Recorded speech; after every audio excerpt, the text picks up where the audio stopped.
Welcome to FRC Media News for Thursday, September 5th, 2019. I'm Keith Tebow.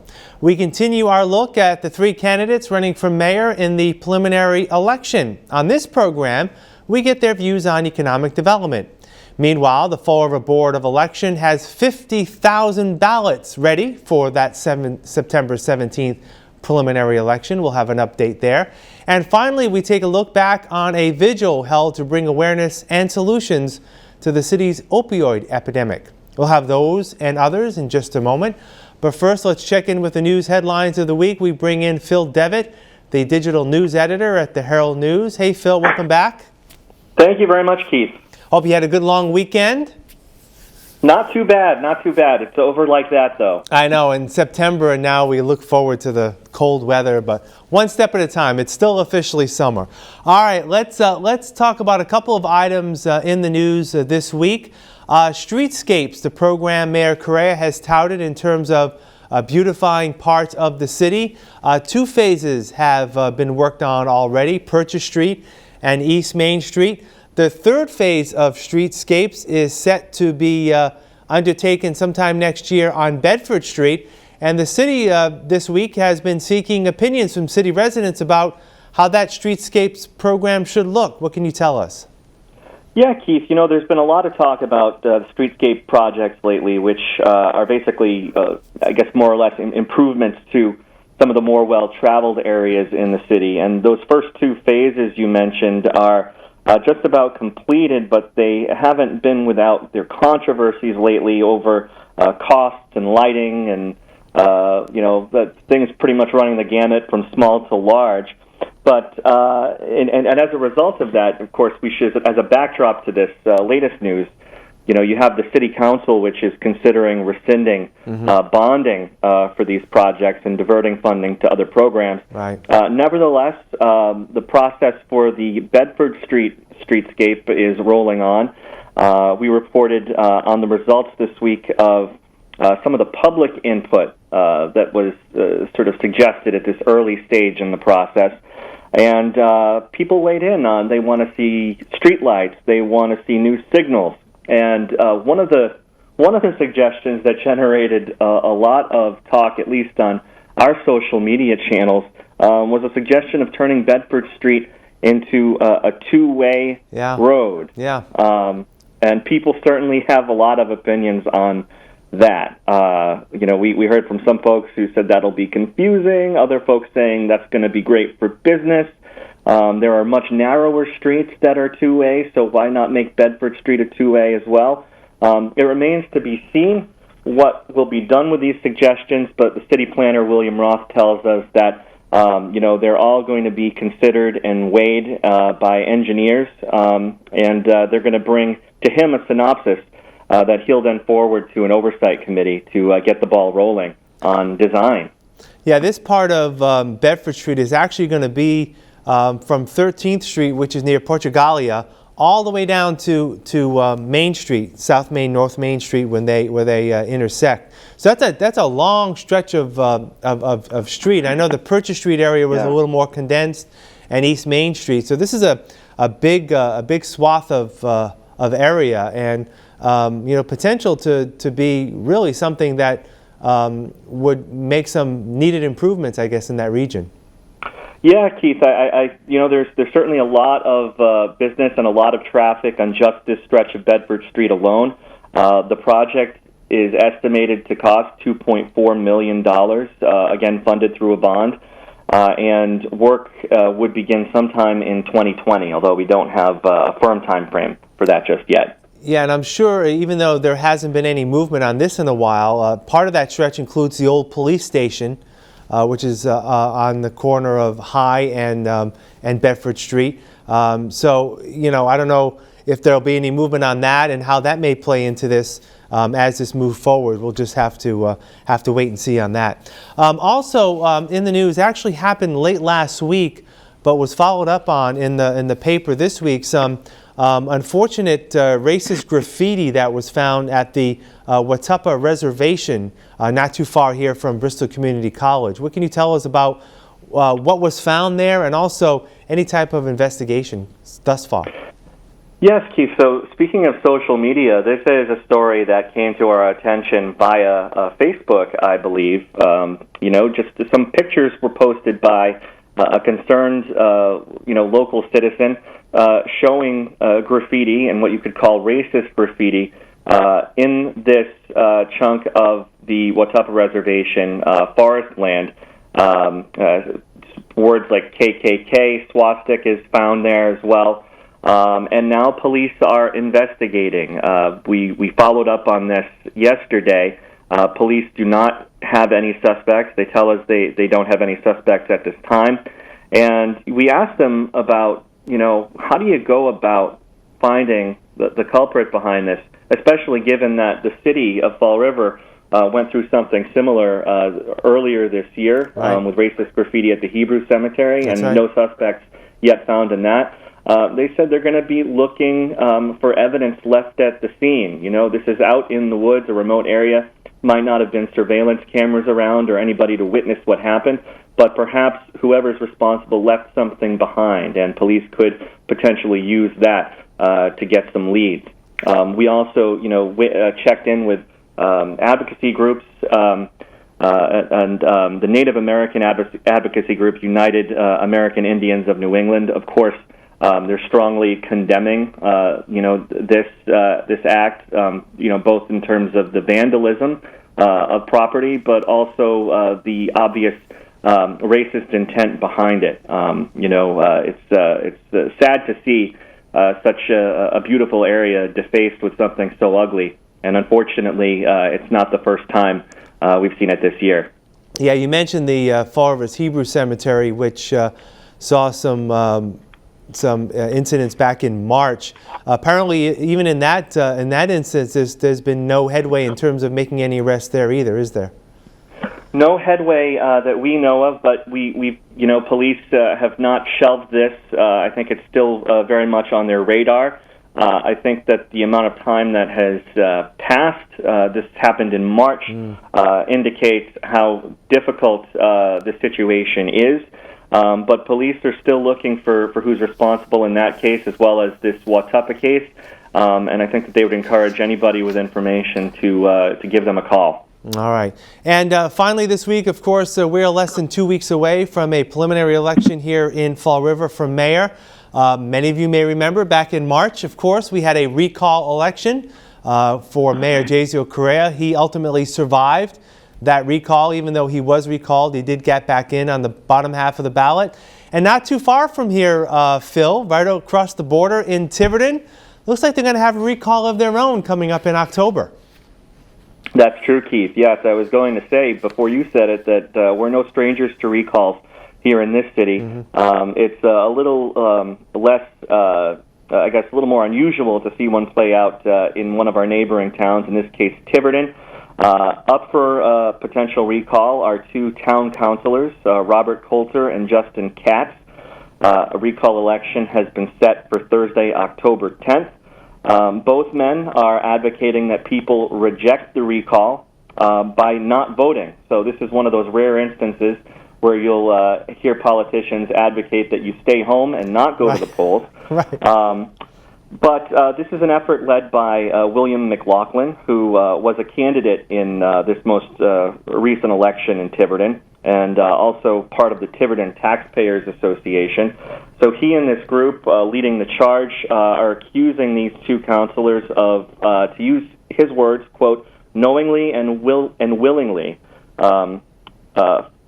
failing to follow the will of the people. Basically, there are accusations over how the town solicitor was hired, sort of accusing the town of using an unfair practice there, and then some debate over executive session versus open forum. So it's taking issues with how the town government is being run, and hoping that voters will go to the polls to, I guess, relieve these two councilors in particular of their duties. And once again, that's on October 10th, so we're going to have to see how this plays out. And one of the things that's sort of interesting, and I don't want to get into the weeds, you can refer to the article in the Herald News back in August 20th, but it's not just a simple recall in terms of going in and yes or no. Even though those are on the ballot, the two individuals are on the ballot listed separately. But there's some threshold in terms of the number of people that need to turn out in terms of making this recall election valid. It's not just who shows up and there's a majority yes or majority no. At least 40% of the votes cast to elect these two candidates when they were first elected, 40% need to come out, and then a majority of that 40% would determine whether someone is recalled. So it's really a convoluted system in the town of Tiverton. And usually people talk about how Fall River politics is convoluted, but this is really difficult if you don't follow the local politics in Tiverton. Again, we'll leave it up to you to follow it and read what the paper has written thus far. But it's not an easy process, and that's why the two recall candidates are actually telling people not to vote, because again, if they don't hit that 40% threshold, regardless if it's yes or no, it'll be an invalid vote. All right, Phil, what's coming up over the next few days? So we, of course, have our own election coming up, the preliminary election for mayor, and I know you've been doing such a great job of chatting with the candidates and getting their point of view on things.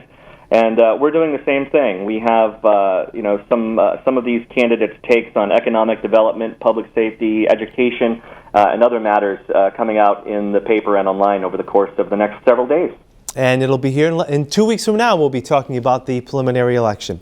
All right, Phil, thanks for joining us. We'll talk again next week. Thanks so much, Keith. See you soon. We'll have more FRC Media News after this. Here are some job descriptions on the latest hot jobs list from the Mass Hire Fall River Career Center.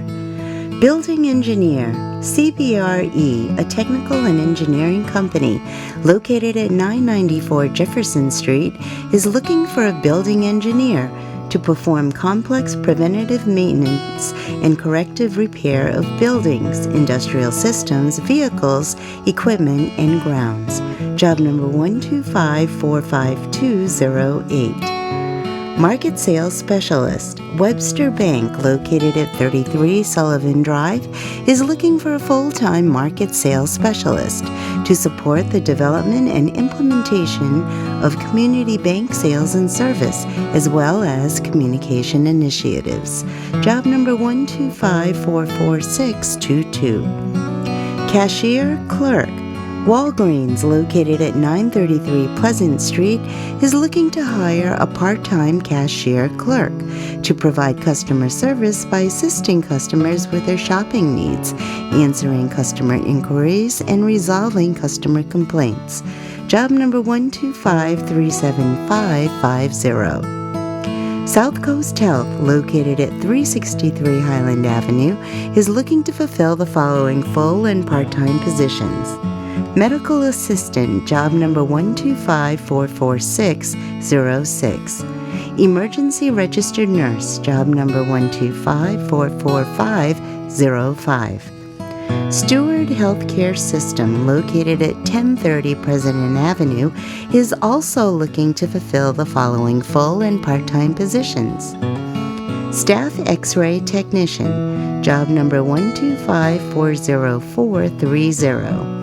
Physical Therapy Assistant, job number 125-40159. For more information on these or other positions, visit masshirejobquest.detma.org or call the Mass Hire Fall River Career Center at 508-730-5000. The September 17th preliminary election to be held in Fall River is fast approaching.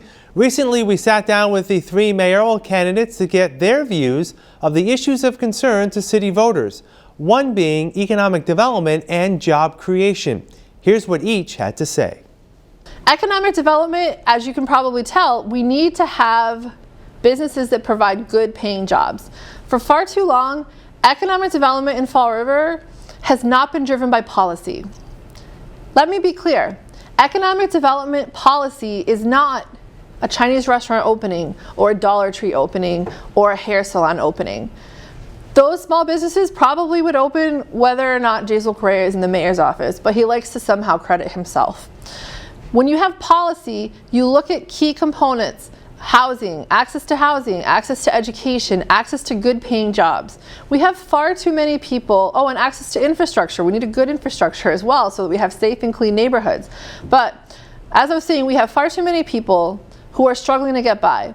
It is true that nationwide our unemployment is down. We still are high for the Commonwealth of Massachusetts, but that only tells part of the story. There are far too many people working minimum wage jobs, 2 or 3 minimum wage jobs, just to get by, just to pay the rent. And rent is rising as speculation around South Coast Rail increases. These are facts, these are realities, and that's why I'm going to use my financial experience, my 15 years of experience, to serve you as your mayor, to make sure that we're judicious about giving up TIFs or tax breaks to companies, and that we hold those companies accountable.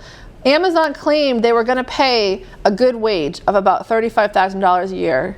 They're not. That's not their average wage. But we didn't put in the paperwork any way to hold them accountable. I'm going to make sure that we hold corporations accountable. And also that'll help alleviate the tax burden on homeowners, because businesses pay about double the rate that homeowners do. Of course, we want to attract businesses, but we want sustainable businesses with a high rate of pay. If you want to improve the climate of a city, you have to have people making more money. That becomes part of the money they spend in our city to support other businesses. We're growing businesses, but they're not really the high-end type of jobs right now. It's so funny that you say that, because we just left a press conference at the Fall River Administration Building, where we are going to build an in-house master's program in partnership with UMass Dartmouth and Bay Coast that we hope can raise the level of educational attainment by our teachers, which in turn should trigger a better educational system. Economic development is something that should be done across the city with the key players involved.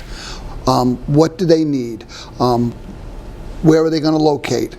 What are the jobs going to pay? I'm not going to sell out the workers of Fall River for $8, $9, $10 an hour jobs. We have to do better than that. We need an income that allows you to buy a house, an income that allows you to go out to eat, go to a movie, spend money in the community. We don't need a bunch of minimum wage jobs. We need something that's going to grow the community and is sustainable. For example, Meditech could be one that comes to mind, and even though it employs people at a lower rate, Amazon is a growth area that we can look at. We need some companies, we need to support them. Even though our unemployment still is one of the higher ones in the state, it's at the lowest level it's been in over 20 years right now, which is pretty impressive. Now that's also a national trend. Unemployment is low throughout the entire country, which is good for the city of Fall River. We are right now in the midst of attracting an industry to Fall River that I think is going to be the future of our city, or at least for a very significant amount of time, and that is the wind energy sector. Vineyard Wind is doing a project in Massachusetts. They're doing one off the coast of Fall River, 22 nautical miles, so we won't be able to see it. It's not invasive in Fall River. There are no wind turbines actually on our property in Fall River. However, this wind turbine project is so enormous. It's a multi-billion dollar, if not hundreds of millions, definitely over $1 billion in money that's being spent in this project. That means underwater welders that are making $100,000 plus a year.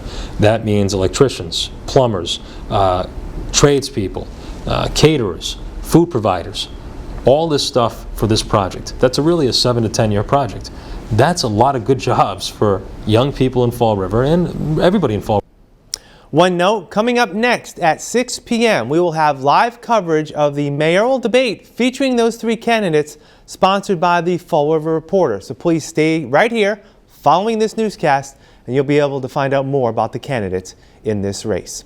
Meanwhile, the Fall River Board of Elections has received 50,000 ballots this week that will be used during the September 17th preliminary election. In addition, the workers are in the process of getting new voting machines up and running. Here's more.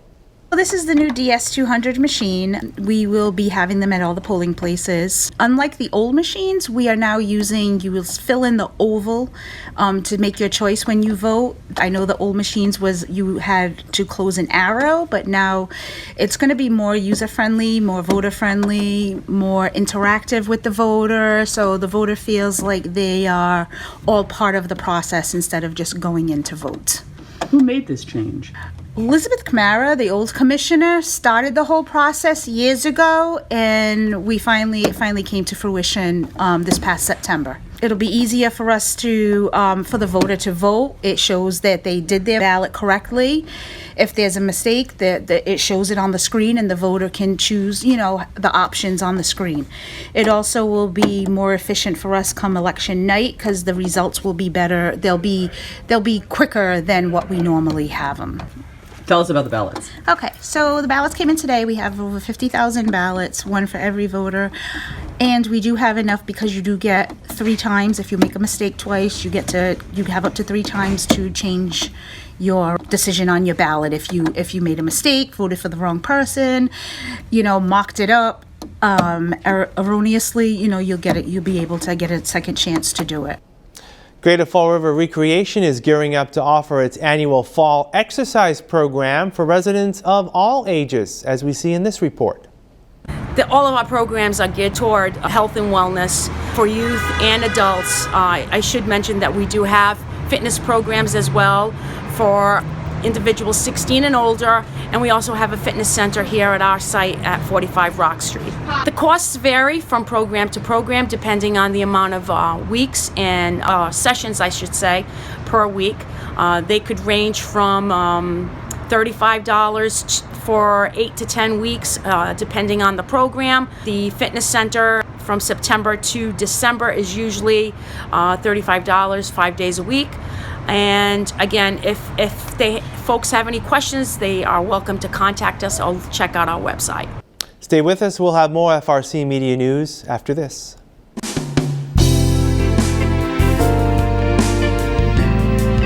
Thank you for considering a homeless pet today. I hope you enjoy what you're about to see, and as always, please feel free to contact the shelter before coming down to make sure that the pets you're viewing are still available for adoption. We can be reached at 508-677-9154. Welcome to Hot Dogs and Cool Cats. Today we have Tim. Tim is a Bull Mastiff Great Dane mix. He's just about a year old.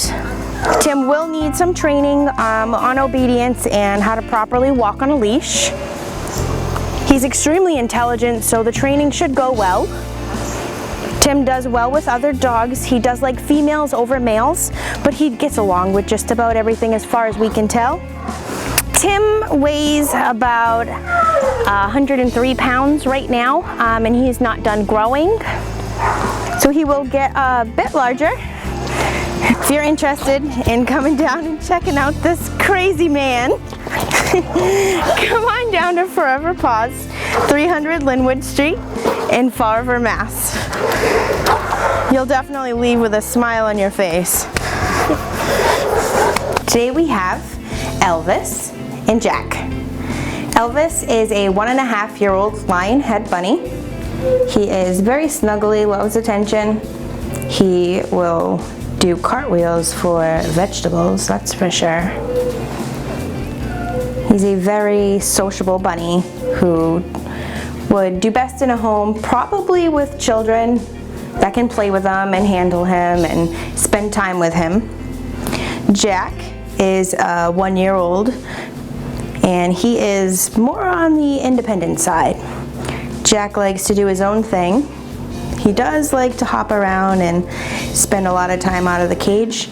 So if you want to come on down and meet Elvis or Jack, come on down to 300 Linwood Street in Fall River, Mass at Forever Paws. They'd love to meet you.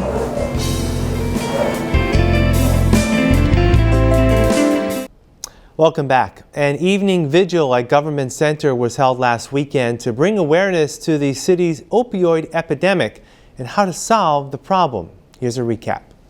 Most individuals don't really want to talk about it because they may feel like it's not something that they want to share when someone dies that way. But for me, I want I want to discuss it. It's part of the healing process for me. I want to be able to tell individuals how my brother died. I don't want others to have to go through what I've gone through. If someone's got a loved one that's struggling with addiction, I want to be able to tell them, like, hey, listen, you don't want to be in that same club that I'm in. You don't want to be a part of going to a grief group for losing a loved one to an overdose. That's not something that you want to be a part of. I want to be able to like tell them, like, get out there, talk about it, get involved, get a support group, learn how to support your individual without enabling them, be able to come to things like this, be a part of like being a voice. Because when individuals stuck with stigma, they kind of feel like, did I do something wrong? You know, whether it's your husband, whether it's your child, they kind of think like they're not doing something right. So it's really important that they speak about it, because someone else may be going through the same thing. And when you're talking about this, it's something that you want to be able to identify as, it's not just your child, it's not just your loved one. This is going on in many homes, and people feel like it's their own fight, and they're not alone. That'll do it for this edition of FRC Media News. Again, stay with us in just a few moments, just a few minutes. At 6 o'clock is the mayoral debate sponsored by the Fall River Reporter. You can catch FRC Media News Thursdays and Fridays at 6 p.m. and on our website, frcmedianews.org. For all of us here at FRC Media News, I'm Keith Tebow. Have a great week. We'll see you next Thursday.